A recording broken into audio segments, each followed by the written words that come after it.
Every government has its Secret Service branch. America, its CIA, France, Deuxième Bureau, England, MI5. NATO also has its own. A messy job? Well, that's when they usually call on me or someone like me. Oh, yes. My name is Drake. John Drake.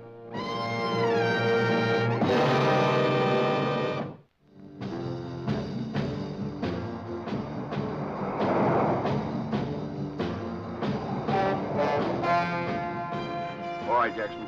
Hartenden Open Prison, a product of our enlightened times, was a prison without bars. The man I wanted to see there was a prisoner called Michael Learmonth. Now, he was an Irish-American who 7 years before had been found guilty of a violent bomb outrage in South London. True, his actions were motivated by deeply felt political beliefs, but that could not excuse the violence of the crime. Now his prison term was up. In 24 hours, he'd be a free man again. Only his return to the outside world was not going to be the simple step he thought. I stood in his way. Morning. Hello. Will the governor be a friend of yours? Well, not exactly. I just happened to get a lift in his car. My name is Drake, John Drake. Well, I guess you know who I am. Yes, I do indeed. They tell me that you've been here longer than anyone else. Yeah, nearly 5 years. You might say Tim Brannigan and myself were the original guinea pigs. We were at Dartmoor before that. Tim Brannigan? Yeah, fellow rebel. Finished his time a couple of years ago. They weren't sure of the place would work, and they tried it on us. Does it?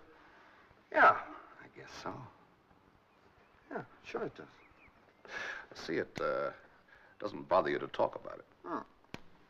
No, it might have done once, but not now. You can do a lot of thinking in 7 years. It took a long time getting through to me, but now I know. No doubts about it? No. Well, the slate's clean. I hear you're going to work in Scotland. Yeah, the Western Highlands. An Irish-American working for the Scottish Laird. That's quite a combination, isn't it? Might I be permitted to ask who you are? Yes, of course. Well, among other things, I'm an Irish-American. That's one reason why they sent me. Well, if it's bad news, let's have it. If I were you, Mr. Learmonth, I'd forget about that job. Forget it? Do you think jobs like that are bedded out like these young shoots? Here, look, I hooked that job myself. Sure the job didn't hook you? Come again? As I understand it, Mr. Learmonth, the government gave you permission to advertise for a post in forestry. Is that correct? Yeah, for which I'm now qualified. Now, you got only one reply from a Mr. Robert Crawford, who lives in the Western Highlands of Scotland. Oh, well, if you take that job with Crawford, I think you'll find yourself, sooner than you think, back in the same situation that got you in here in the first place. You've got something on Crawford, then? Yes, something, but not enough. Now, I want to go to Crawford's in your place, with your name and background, past and present. And the only way I can put on a convincing show is to know everything about you, and the only one who can tell me is you. Where does that leave me? Oh, we'll pay for the privilege. Pay me? Yes, not in money. Another job. One that's really worthwhile. How about it? Well, something tells me I'd be a fool to take any chances. I'll go along with you. You will? I'm obliged, Mr. Learmonth. Next morning, I was aboard the Flying Scotsman, racing across the Firth of Forth.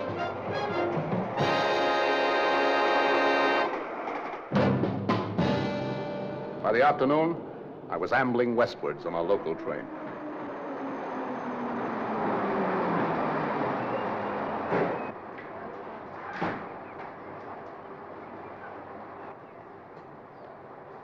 Thank you very much.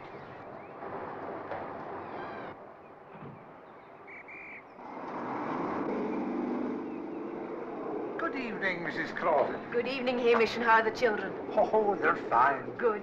Is my car here yet? No, not yet.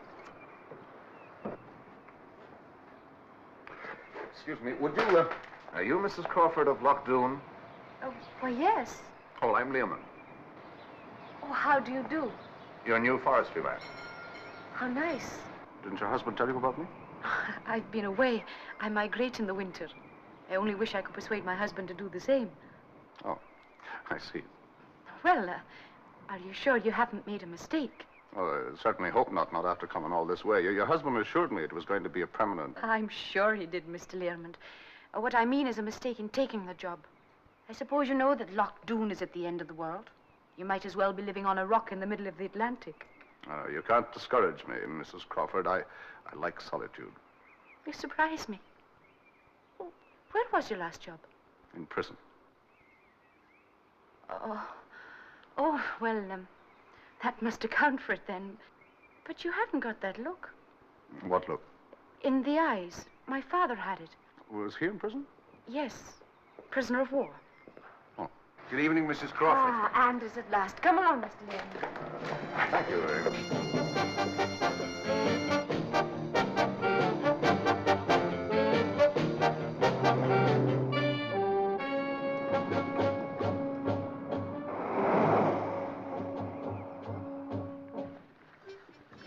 I must apologize for my husband. When did you last see Mr. Crawford, Neil? At 6 o'clock this morning, madam, when he left for Rannoch Point. Oh. I'm thinking of suing for divorce, Mr. Learmond, and naming Rannoch Point as correspondent. Oh, and how did a headland come to steal your husband's affections, Mrs. Crawford? How, you might well ask. It's a bird sanctuary. Stole my father from me, too. Days I was made to spend up to my waist in a marsh, trailing after him, capturing enthralling pictures of the mating display of the crested grebe. But I won in the end. I caught pneumonia in an east wind. Touching and pathetic picture. I thought I'd finished with the place, but how cruelly my husband deceived me. When I first met him in Dublin, he was such a nice, comforting man. He didn't know an owl from an oyster catcher. And then one summer I brought him up here. He came home very late one evening. I found a most wonderful place, he said. Rannoch Point. The birds, they're marvelous. Are you a bird watcher, Mr. Learmond? No, I haven't had many opportunities in the last 7 years, Mrs. Crawford. Well, then stay away from Rannoch Point. If I ever see it again, it'll be too soon for me. Evening, Neil. Mr. Learmond show up? Oh, yes, sir, he showed up. We kept your dinner on the hot Oh, plate. don't bother. I'll help myself. Kathy, it's great to have you home again. Robert, I'm sorry I didn't get to the station. that would be too much to expect. Oh, Robert, this is Mr. Learmond. How do you do, Mr. Crawford? How do you do? There are a pair of white-tailed sea eagles nesting on the bluff. They're the first in this part of the world for 50 years. The eggs were hatching. I couldn't leave the hide, but we got some great pictures. I'll be fascinated to see them. I think I'll be running along now. If Neil could show me to the cottage, what time would you like to see me in the morning, Mr. Crawford? You'll do nothing of the kind. Your first night out of prison, sleeping in a damp cottage all by yourself. You're staying here. You're very kind, Mrs. Crawford. Well, I've had a long day. I'm off to bed. Now, don't be late. Good night, Mr. Learmond. Good night, Mrs. Crawford. Mind pouring me a drink, Learmond? And now tell me about yourself. Oh, I thought we'd covered all that in our correspondence. When you've been around as much as I have, you find you can't put too much trust in the written word. Action. There's truth in action. When a man hits you in the teeth with his bare fist, you know you've been hit. You know where I've been, Mr. Crawford. I've been in prison, studying forestry. Type of people, the English. What meaning what? Teach a man a trade, but while you train him, let him know who's master. If he does any thinking, make sure it's the right kind. Did you do any thinking in there? Quite a bit. Your kind are theirs. Look, Mr. Crawford, 7 years ago I killed a man. That's why I was inside. But now I'm out. The slate's clean. What I think and how I think is my business and nobody else's. I'm surprised you can take it lying down. Disgusted might be a better word. You're trying to provoke me, Mr. Crawford. Since when could anyone provoke a tame Mick? Something the English have let out because they've removed the sting, because it's harmless. Yes, disgusted is the word right enough. I thought the Irish had guts. I was wrong. The English can break anyone in time. Anytime you want to put that to the test, Mr. Crawford. Against two in particular. You name it. Against them, perhaps? Look, I said you name it. I took everything they handed out for 7 years because I had no option. But not even a tame Mick crosses off 7 years of his life without making one promise to himself, if you know what I'm talking about. You've made your point. Let me make it even clearer, Mr. Crawford. The first chance I get, I'm putting one man under for every month I spent in I this place. said you've made your point. Relax, Learmond. You're among friends now, better than you know. What do you mean? Pour us both a large whiskey. We've got something to celebrate. Huh? Maybe you have. I said we. We found Tim Brannigan. Your old pal from Hartington. Brannigan? The old team, Liam. You and Brannigan. He's expected here tomorrow. Quite a surprise, isn't it? But then that's the way I do things. Oh, that's great. That's just great. You couldn't have given me a bigger surprise. Let's drink to it.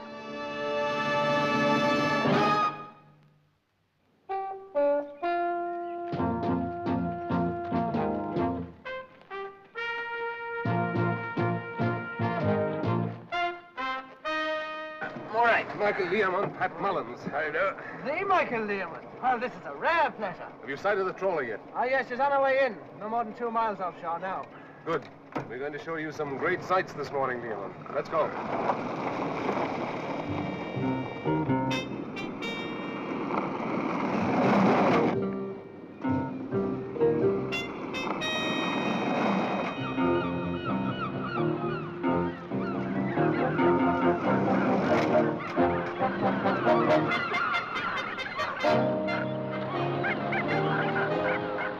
The Rannoch Bird Sanctuary.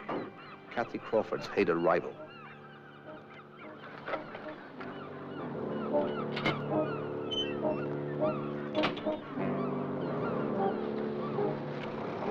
The fence was strong and high. The wire was new. Excessive security for protecting the privacy of seabirds. What did it hide? I'd know soon enough now.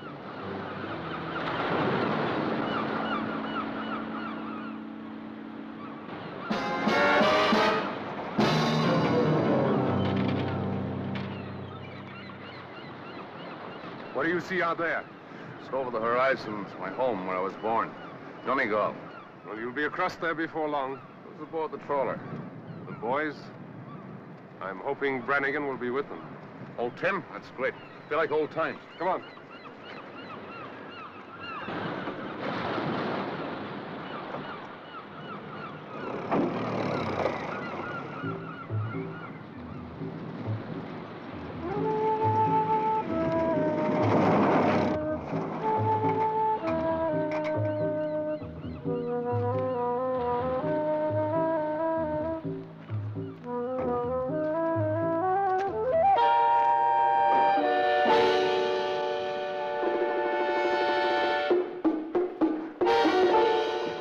Installed this place during the war.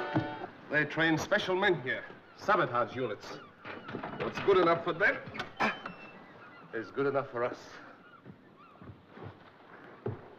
Now then, isn't that a rare and beautiful sight? Boy, oh boy. Sheer poetry. And there's so much of it, too. Must have cost a fortune. I married a very rich woman, Leomund. She know about this? Not on your life. And as luck would have it, she's not interested in managing her money, just spending it. So I look after the family fortune. Oh, a very nice job you're making of it, too, Robert, my lad. And the Ulster Bank raid last week, now, you wouldn't know anything about that, would you? And the raid in the Curragh at the weekend? Yes. I'm in good company, aren't I? The police are searching the whole of Ireland for the boys. And here they are, safe to eat and sleep their heads off. And plan the next operation. There'll be a show by now. Come on. Was Brannigan with them? How I hope not. I was supposed to be his oldest friend. Ahoy there, Mullins! Is Brannigan there? Aye. Well, then bring him over here. Tell him an old friend wants to meet him. This is quite a day. They say he's a great lad. The best. Come on inside. This calls for something to celebrate. All right? All right.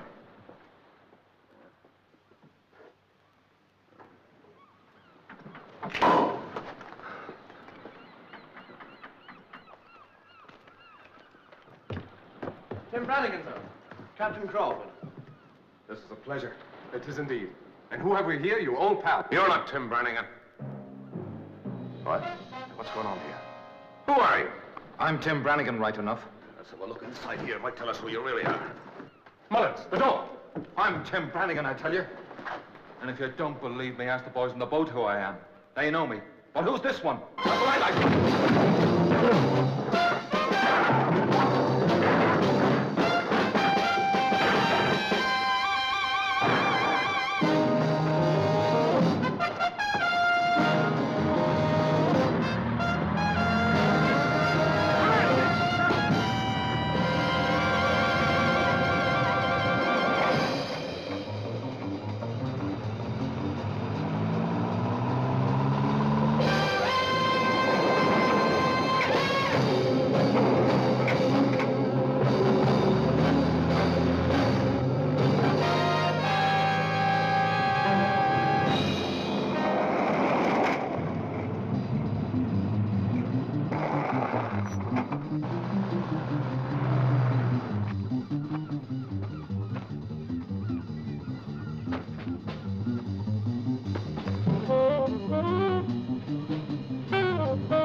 Sorry, but Mr. Crawford needs the car.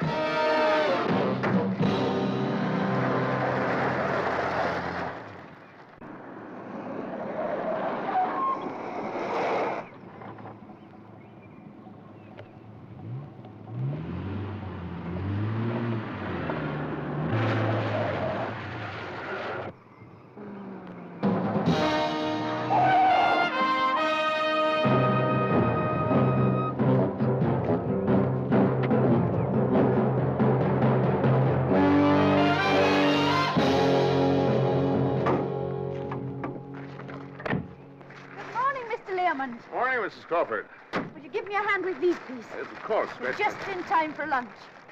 Robert, you're back soon. Mr. Learmond is coming to lunch. Oh, that's fine. I didn't want him running off just yet. Running off? Where on earth would he go running to, poor man? I do hope you like the cottage. As a matter of fact, I haven't had a chance to see it yet. Mr. Crawford took me down to Rannoch Point. Oh, have you enslaved to Rannoch Point now? I find it quite fascinating. Brannigan, you stay here. There. Well, why don't you help yourself to a drink, Mr. Learmond? I won't be a minute. Thank you very much, Mrs. Crawford.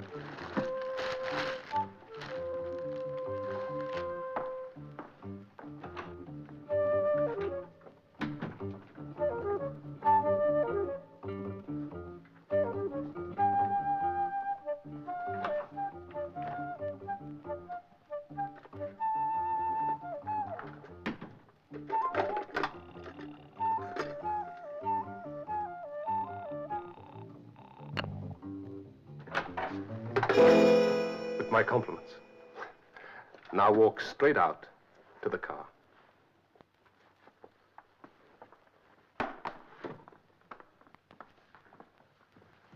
Shall we go?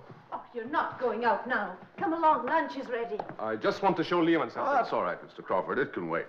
Shall we eat? That sea air has given me an appetite. What is it for lunch? Sugar, sir? Thank you. You're both very silent. I'm sorry, Mrs. Crawford. I'm afraid that your husband has given me a good deal to think about. Oh, you don't want to pay too much attention to him. I'm afraid he has some very wild notions. Wilder than you think, Mrs. Crawford. Now, you worry me. Well, we were pretending that Rannoch Point was being used by the Irish rebels. Children. And that the IRA commanders were using it as a base and making their sallies into Northern Ireland by sea. How thrilling. And that's when I come along. And what are you in this little drama, Mr. Learmond? Oh, that's my secret, you see. I take the place of the new forestry man. The man that your husband knew only by reputation. There's not much I could do about that. You could try to kill me.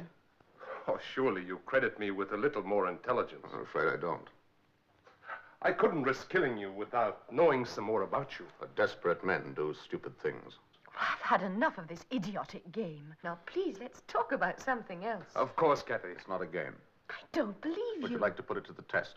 You'll walk out with me now to the car and drive me to the station. Are you serious? I was never more serious in my life.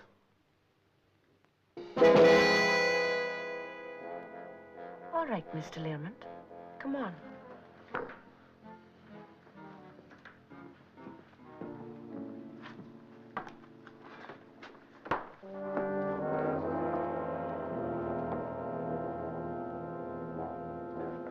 Coat. If this is a game, I think it's a very ill-mannered one. But I'll drive you wherever you want to go. It's a game between the two of us. I'm coming too. I thought you might. After you, Mrs. Crawford.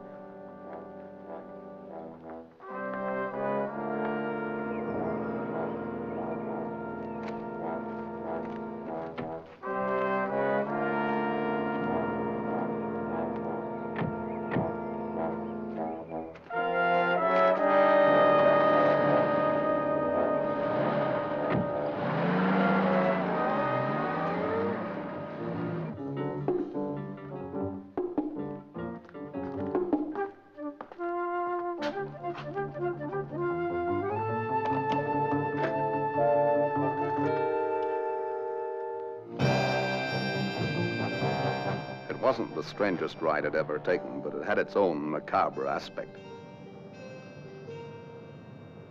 I was on my way to put a rope around Crawford's neck, and he was helping me to do it. There was a catch somewhere. There had to be.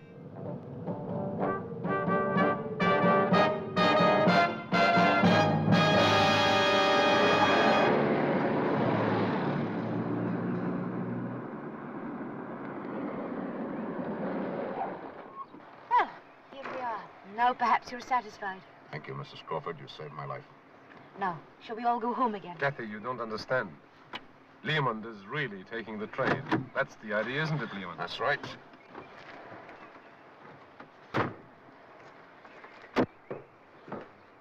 Now, look here, Learmont. Aren't you making a mistake rushing off like this?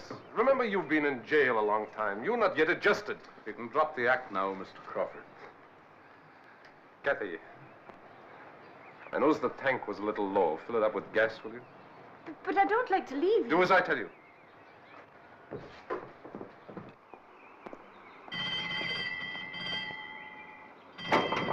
Is that the up train? No, Mr. Crawford.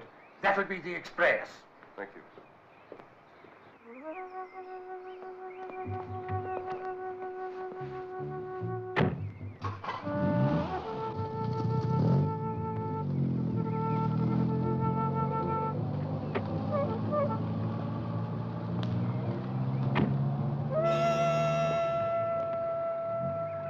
Any sense, Crawford, you come back to London with me now.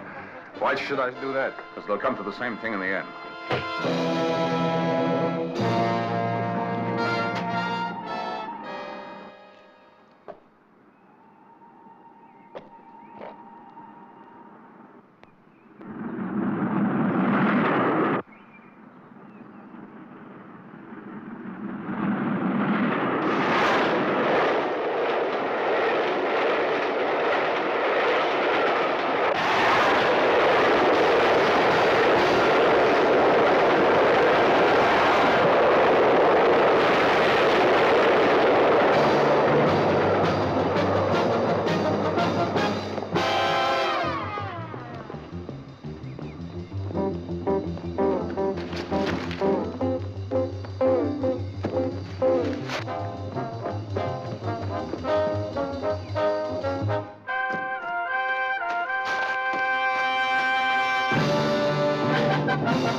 It was a somewhat ironical leave-taking. There was a smile on her lips, but not in her eyes.